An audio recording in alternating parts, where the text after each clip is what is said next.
Kementerian Agraria dan Tata Ruang, Badan Pertanahan Nasional bersama Dinas Pekerjaan Umum dan Penataan Ruang PUPR Merauke melalui bidang tata ruang menggelar Focus Group Discussion FGD 3 fasilitasi penertiban pelanggaran pemanfaatan ruang di Merauke. Kegiatan tersebut dibuka Asisten 2 Sekda Merauke yang juga sebagai PLT Kepala Dinas PUPR Merauke bertempat di Hotel Swissbell Merauke yang dihadiri tenaga ahli konsultan Kementerian ATR, BPN, Kepala Dinas Lingkungan Hidup Merauke, Kepala Distrik Merauke, perwakilan Bapeda dan Litbang, serta Kepala Bidang Tata Ruang Dinas PUPR Merauke. Usai FGD 3, fasilitasi penertiban pelanggaran pemanfaatan ruang, dilanjutkan dengan pelaksanaan penertiban pelanggaran pemanfaatan ruang yang didampingi Satpol PP Merauke di 2 titik dan langsung dilakukan pemasangan pelang peringatan. 2 titik tersebut masing-masing KPM 5 bangunan pada sempadan Sungai Maro di Kelurahan Kelapa 5 Distrik Merauke milik Haji Taufan dan KPM 9 di pemukiman masyarakat pada sempadan Pantai Lampu 1 Kelurahan Samkai Distrik Merauke. Tenaga ahli konsultan Kementerian ATR BPN Arif Maulana kepada wartawan mengatakan ada 9 KPM rencana pelaksanaan penertiban pelanggaran pemanfaatan ruang di Merauke berdasarkan hasil kegiatan audit tata ruang yang dilakukan pada tahun 2009. Pelanggaran pemanfaatan ruang tersebut berada pada 3 kelurahan masing-masing Kelurahan Samkai, Kelapa 5, dan Kamahdoga. Namun untuk tahun 2020 hanya dilakukan di 2 titik, yakni KPM 5 dan KPM 9 yang langsung dilakukan Kementerian ATR, BPN, sedangkan sisanya 7 KPM akan dilaksanakan pada tahun 2021 oleh Dinas PUPR Merauke.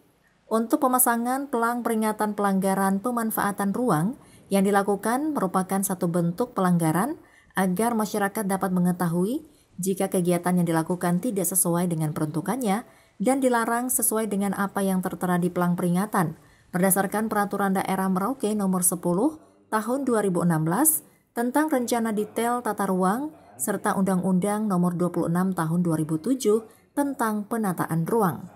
Untuk pemasangan pelang peringatan di sempadan Sungai Maro ini karena merupakan ruang terbuka hijau sehingga tidak boleh adanya bangunan yang berdiri dan aktivitas lainnya kecuali ditanami pohon guna penghijauan. Sedangkan pemasangan pelang peringatan di sempadan Pantai Lampu 1 berada di pemukiman masyarakat bertujuan untuk tidak lagi adanya pemukiman baru sehingga tidak terjadi hal yang tidak diinginkan di saat terjadinya air pasang. Ini bertujuan untuk bahwa memang di sini terjadi pelanggaran pemanfaatan ruang. Nah, kenapa dipasang pelang? Biar memang masyarakat juga tahu bahwa kegiatan yang tidak sesuai dengan peruntukannya itu dilarang. Nah, terkait dengan sanksi hukumnya seperti apa, mungkin lebih jelasnya juga ada di pelang. Sementara kalau daerah sini ini melanggar bahwa peruntukan sesuai tata ruang daerah sini sebagai ruang terbuka hijau. Dalam artian ini ruang ini dibiarkan terbuka hijau, terus nanti kalau misalnya sampai ditanami boleh, cuma tidak boleh didirikan bangunan.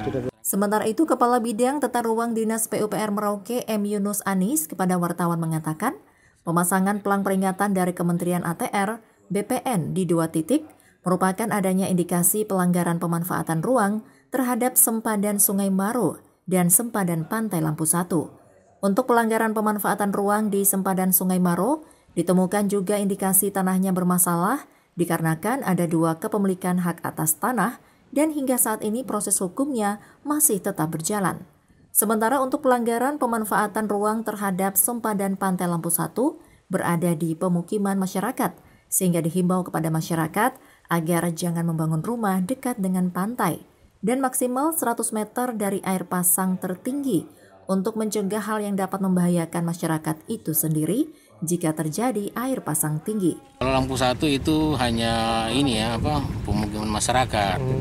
Memang pemukiman masyarakat itu hanya sebatas menghimbau saja supaya masyarakat jangan bangun terlalu dekat ke pantai. Memang ada batasannya kan 100 meter dari air pasang tertinggi itu memang tidak boleh. Diharapkan kepada semua masyarakat sebelum membangun untuk mengecek terlebih dahulu tata ruang bangunan sehingga tidak terjadi hal di kemudian hari yang dapat merugikan diri sendiri dan orang lain.